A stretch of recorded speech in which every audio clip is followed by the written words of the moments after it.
আপনাদের সবাইকে স্বাগত আমার ফেসবুকে। বন্ধুরা, আজ রাম ঠাকুর মন্দিরে আমরা আসলাম। এখানে বিরাট একটা ভিড় আমি দেখে যাচ্ছি আপনাদের। খুব সুন্দর করে সাজানো হয়েছে মন্দিরটা। আর এখানে মহাপ্রসাদ এবং অন্নভোগ সবটা এখানে ব্যবস্থা আছে। আর মাসে এখানে দেখতে পাচ্ছেন সবাই এক লাইন ধরছে, রোদের মধ্যে প্রচণ্ড রৌদ্র, তারপরে সবাই লাইন ধরে এখানে প্রসাদ দিচ্ছে এবং সবাই খুশি। আর আজকের দিনে বাবা রাম ঠাকুর দেহত্যাগ করেছিল যে আজকের এই দিনটা। আর আজকে এখানে এই শিবনগরে যে এই মন্দির আজকে প্রতিষ্ঠাতা দিবস, এই দিবসটাকে কেন্দ্র করে এখানে খুব সুন্দর করে সাজিয়ে তোলা হয়েছে এই মন্দির। আর সবাই এখানে খুব সুন্দরভাবে প্রসাদ দিচ্ছে। আমি আপনাদেরকে দেখাবো, আপনারা দেখবেন খুব সুন্দর। আমি মন্দিরের ভিতরে আপনাদের নিয়ে যাচ্ছি, আপনারা সঙ্গে থাকুন দেখার জন্য।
রাম ঠাকুর সেবা আশ্রম জলেশ্বর শিবনগর প্রতিষ্ঠিত হয়েছে। এখানে প্রতি বছরই আমরা অক্ষয় তৃতীয়া বার্ষিক উৎসব করি।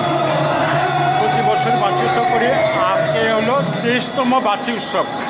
হ্যাঁ, এই মহা উৎসবে জাতি ধর্ম বর্ণ সর্বশেষে আমাদের উৎসবে মহামিলন হয়।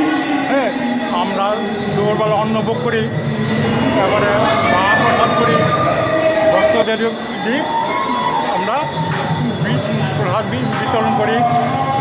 অহরত আমাদের এখানে নাম যজ্ঞ হইতেছে। অষ্টপ্রহ ভোর 4টা থেকে রাত্রে পর্যন্ত হয়। আজকে অনুষ্ঠান হবে। আর আগামী দিন চিত্রপট সহ আমরা নগর কীর্তন বাইরিম আয়া এই অনুষ্ঠানে সমাপ্তি ঘোষণা করা হয়েছে।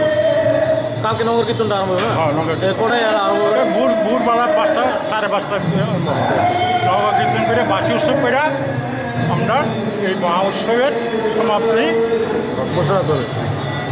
আচ্ছা কাকু, নামটা জানি কি করে নামটা দিলাম?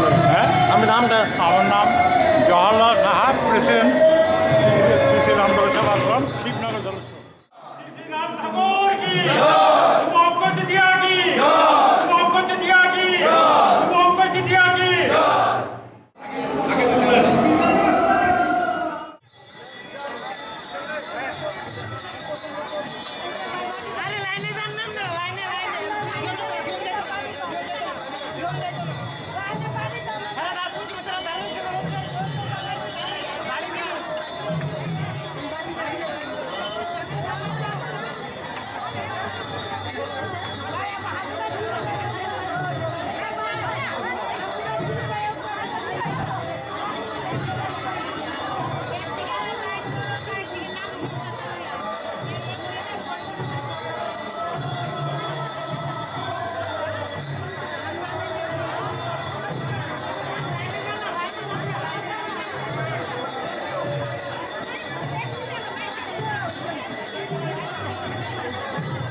দেখলেন আজকে আমি শিবনগর রাম ঠাকুর মন্দিরে আপনারা দেখতে পাচ্ছেন সুন্দর একটা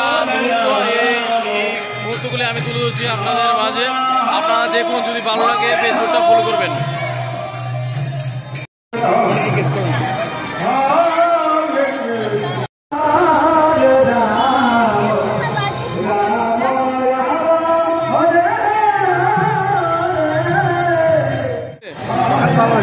ভালো হয়েছে? আচ্ছা আচ্ছা, কোন সময় আছে এনে? একটা সময় মন্দিরে কেমন লাগতেছে আপনার? ভালো লাগতেছে? আচ্ছা আচ্ছা, অনেকে ফেসবুক পেজে স্বাগত। এখানে যে মন্দিরে আসলেন কেমন লাগলো এসে? এখানে ভালো লাগলো, সাথে খুব খুশি। মহাপ্রসাদটা কেমন হলো? মহাপ্রসাদটা খুব ফাইন হয়েছে। আচ্ছা, কালকে কেমন লাগছে এখানে? ভাষায় প্রকাশ করা যায় না। আজকে তো আমাদের শ্রী শ্রী রাম ঠাকুরের আজকে মানে অক্ষয় উপলক্ষে ওনার একটা ইতিহাসও আছে। উনি এই বিশেষ দিনে উনি তিরোধান করেছিলেন। আমি ওই ঠাকুরের দীক্ষিত, আর বিশেষ করে আজকের এই মহাপ্রসাদে অংশগ্রহণ করতে পারছি এবং প্রসাদ নিতে পেরে নিজেকে খুব ধন্য মনে করছি, খুবই ভালো লাগছে। আচ্ছা ঠিক আছে, অসংখ্য ধন্যবাদ। আজকে ভালো একটা দিন, ভগবানের আশীর্বাদে জয়রাম ঠাকুর আশীর্বাদে সবাই ভালো থাকবে, সুস্থ থাকবে এই কারণে। হ্যাঁ, আপনাকেও শুভেচ্ছা জানাচ্ছি। এই দিনে ঠাকুরের সমস্ত কিছু হয়েছে, আচ্ছা মানে দীক্ষা মাতৃ করবে সমস্ত কিছু। আর এই দিনই আমার মানে ঠাকুর বলছিলেন যে এই দিনই আমার দেহ ত্যাগ হবে, ঠাকুরের কথা মতো সেই দিনই দেহ ত্যাগ করছিল। হ্যাঁ, দেহ ত্যাগ করছে এই দিনেই জানি সমস্ত কিছু হয়েছে। কয়টায় দেহটা করছিল এটা? হ্যাঁ, অনুমান কয়টায়? অনুমান তো ঠিক সময়টা মানে আজকের দিনে এটা মানে উল্লেখ করছিল এটা মানে ঠাকুরের জন্য খুব বিশেষ আজকের দিন, দিনে মানে স্মরণীয় দিনে মানে সমস্ত কিছু মানে এই দিনে হয়েছে। জয়রাম।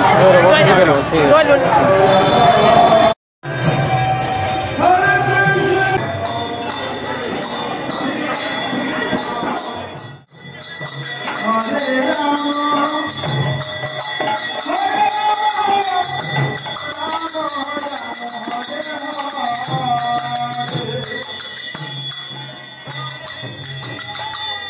এখানে যে লাইনের ব্যবস্থা মহাপ্রসাদের দেওয়া হয়েছে, এখানে দুইটা লাইন, সামনে একটা এখানে একটা লাইন দেখতে পাচ্ছেন। এখানে একটা লাইন আছে, এখানের লাইনটা তো বিশাল বড় লাইন এখানে দেওয়া হয়েছে।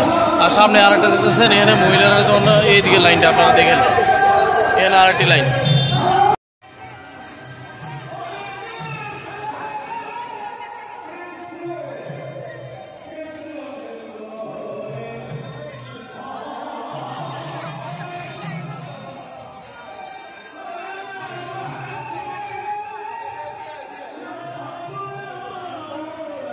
আমার প্রিয় দর্শকরা, আজকের এই ভিডিওটা যদি ভালো লাগে আপনাদের অবশ্যই আমার ফেসবুকটা ফলো করবেন এবং আমার সঙ্গে থাকবেন। আর আজকে এখানে শেষ করলাম এই ভিডিওটা।